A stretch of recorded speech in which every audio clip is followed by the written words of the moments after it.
ఏది అయినా ట్రై చెయ్యి ఆచి చికెన్ మసాలా. ఆచి చికెన్ మసాలా 50 కోట్లతో ప్లాన్ చేసిన సినిమా బడ్జెట్ 100 కోట్లకు ఎలా చేరుతుంది?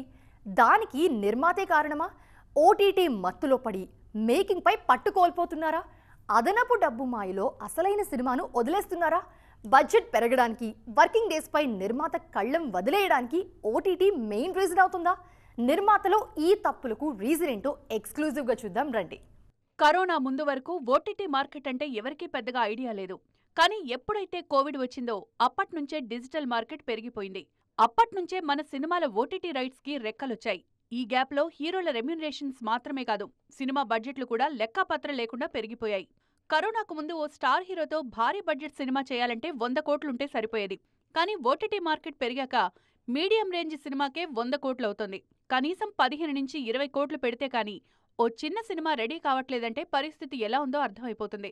కంటెంట్ పై కమాండ్ లేక బడ్జెట్లు పెరుగుతున్నాయంటూ నిర్మాతలు మొరపెట్టుకోవడం విడ్డూరమే. మొదట్లో స్టార్ వాల్యూ చూసి సినిమాలు కొనేసిన ఓటీటీ సంస్థలు ఆ తర్వాత కంటెంట్ పై ఫోకస్ చేశారు. పైగా 2 నెలలకోసారి వాళ్లకు నచ్చినట్లు పాలసీలు మార్చేస్తున్నారు. దాంతో మార్కెట్ ఒక్కసారిగా ఢమాలంది.